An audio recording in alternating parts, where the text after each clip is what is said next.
So a lot of people follow my videos, but they don't actually know who am I and what is my full story. Yes, I have ankylosing spondylitis and I have gone through surgeries, medications, depressions, fear and flare-ups. And today I want to answer some of the questions that you have asked me personally in WhatsApp messages or through DMs or in the comments. So, a bit about myself. I was a very active kid and used to love dancing in the outdoors. My AS pain started when I was in my final year of computer science. I was doing my engineering and I did not understand why this was happening. We went from many doctors, but nothing came out during diagnosis. And I was diagnosed at the age of 27. So 21 my pain started and it took almost 6 years for diagnosis. So 27 I got diagnosed. I started taking medications. I got very active. I got into running and cycling and a lot of yoga.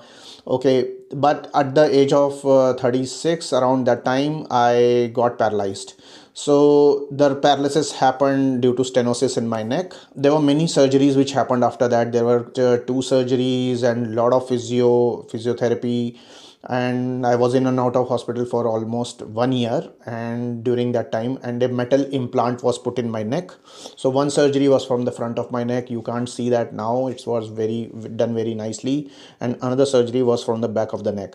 So there is a big mark in the back of my neck, and a metal implant has been put in, so I can't move my neck beyond this point. Okay, so my neck is like stuck. So there was a lot of depression, and then I decided to do something drastic. I wanted to overcome my depression, overcome my physical disability. I didn't want to be labeled as a disabled guy. So I thought of walking, and I started walking 4 kilometers, 6 kilometers, then 10 kilometers. And then slowly, with the help of medication, painkillers and everything else, I started walking long distance, around 12 kilometers, 14 kilometers. Then I thought, why not run a half marathon?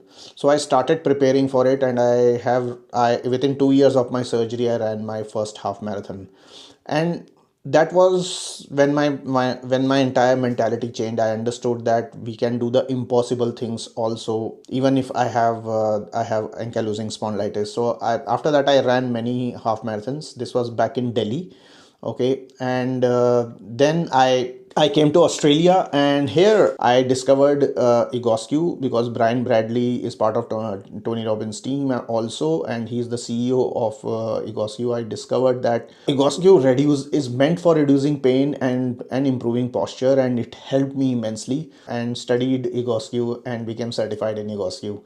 Another thing which also influenced me was how meditation can be used for healing body. So I became an advanced pranic healer and then certified hypnotherapist and a mindset coach. So currently my mission is to help people who are undergoing pain and posture issues. Okay, either due to autoimmune conditions like ankylosing spondylitis, or due to any other issue like cervical pain or lower back pain. So let's start with your questions. The first question that people have asked me is, how did I fight back when you are having a disease like ankylosing spondylitis? So you have so little options to play around with.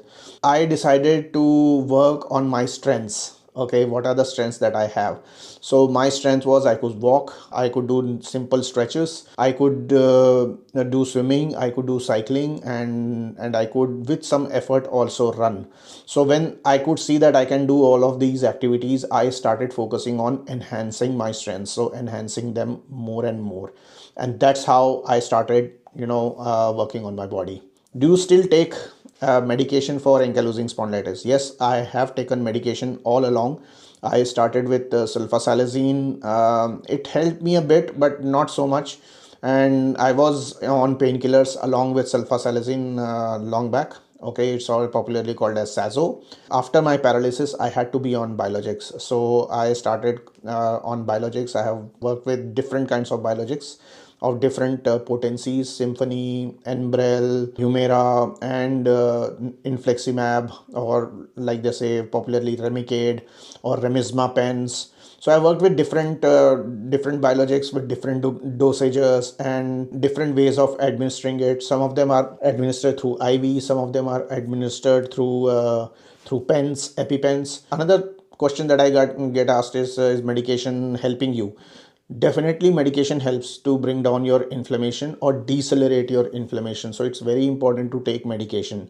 Don't ignore medications. These are tested on specifically for rheumatoid arthritis and ankylosing spondylitis. So go to your rheumatologist and get yourself tested and see where you are and start on your medication.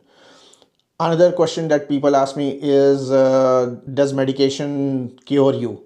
Okay, can lifestyle, is lifestyle more important than medication? Okay, so medication will not cure you, okay, but it will reduce the impact of the disease. Okay, it will decelerate the impact of the disease. So medication is very important, I would say. Secondly, it is very important to also work on your body. Okay, work on your joints, work on your body, work on your mindset, work on your mental peace, work on your deep relaxation techniques. You need to have a lifestyle in which you focus on your body and yourself, and have a partner. If you're married, so have a partner who can understand you and hold and take you further. Another question, so are biologics dangerous? So biologics, I won't say are dangerous. I have now worked with around 250 patients. Those who have taken biologics are doing very well. You need to take care of your infections. That's all. So you might have a runny nose, or you might have certain infections which you can develop, because the what biologics does is it brings down the autoimmune response. Okay, it suppresses your autoimmune towards your disease, and in general it can make you susceptible to viruses, colds, flus. Okay, so you can have a runny nose. I normally have a runny nose, and I carry tissue paper in my pocket always. So those are the kind of side effects, and you should avoid going to dirty areas so that you don't get infected there. Can lifestyle replace medicine? Lifestyle has to go hand in hand with medicine. It cannot replace medicine. Lifestyle and medicine are both important. Okay, so you need to focus on your exercises. You also need to focus on your mindset, your, like I said, your mindset, your mental peace, as well as your diet. Okay, so you have to focus on that along with your medication. So medication, if I would say, will contribute 50% towards your well-being, and lifestyle is another 50%. Does chronic illness or ankylosing spondylitis affect your marriage? Yes, it does affect your marriage. You need to have a partner who is understanding enough. Okay, who can understand the situation, who can guide, who can help you out when you need them. My pillar is my wife, and she had helped me during my paralysis, and she ran from pillar to post to get the doctor appointments, to get me operated on, and she also ran my first half marathon. And so you need to have a partner who can understand, and who is hardworking, and who is supportive towards you. And you need to also understand the effort they are putting in, and not show your anger to your partner, because those people who are going through disease become short tempered. So अपने partner को आप गुस्सा मत कीजिए, और आपके partner भी आपको सपोर्ट करें, और मिलजुल के आगे बढ़िए. And you need to hold hands together and move forward. That is what is more important. Were you depressed? So I was angry, I would say, in my 20s. In the beginning of my disease, I was sort of very angry because why I got this disease. I used to blame God, and I used to think that this is the end of the world for me. But then I understood that having this kind of attitude takes me nowhere.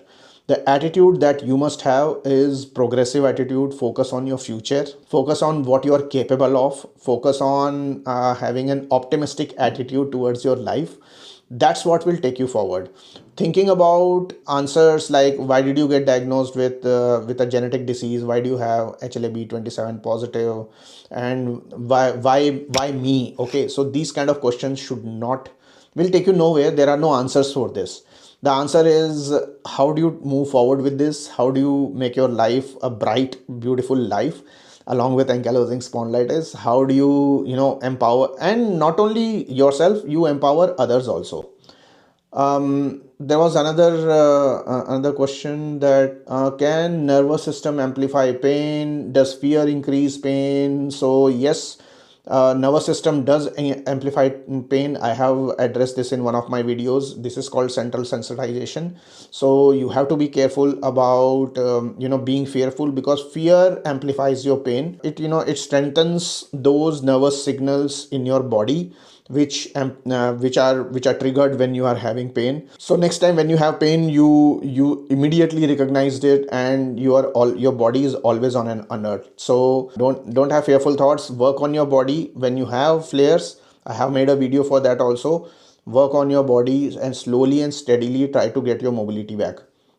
Do you still get flare-ups? Yes, I do get flare-ups. In fact, I got a flare-up around a month back when I switched my medication, and also because I have recently bought a home here in Australia, so I was busy in packing, unpacking, and doing renovations at home. So I think it affected my back. I neglected my exercises. I did not do my exercises well, and on top of it, my medication also changed. So I had a bad flare up 1 month back, and that was a flare up that happened after many years. The many years. So when that flare up happened, I went back to my basics. Okay, so started exercising regularly. First of all, controlled the flare up, then started exercising regularly, and I have been exercising well. And now the pain is under control. So it takes around 3 to 4 days, 5 days, or a week, even for a physiotherapist to overcome flares. And yes, it can come to you anytime. Let's take up next question. What does your workout routine look like? So my workout routine is, I normally at least have 7,000 steps a day.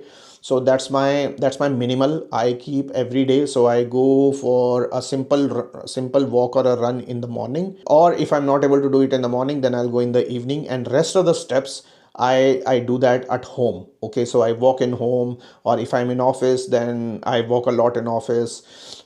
Secondly, after I have done my running, whether it's morning or evening, I do my egoscue, and I this is my daily routine. And once in a week or twice in a week, I also do weight training. Okay. How do you stay mentally strong? Your mentality defines the way you will tackle this disease. Stay optimistic and stay progressive. So you need to be optimistic about your future. Don't be pessimistic about your future. Don't think that the world is coming down to you. It is very important to understand that there is no one to blame for this. And you need to now focus on how you can move forward. So when you have to think about your goals, think big goals. That's how I have come from here. My father and mother were both teachers, but I'm now in Australia. So this is purely, by making good goals and thinking progressively and optimistically towards your goals and working out towards your life. So what gives you purpose now?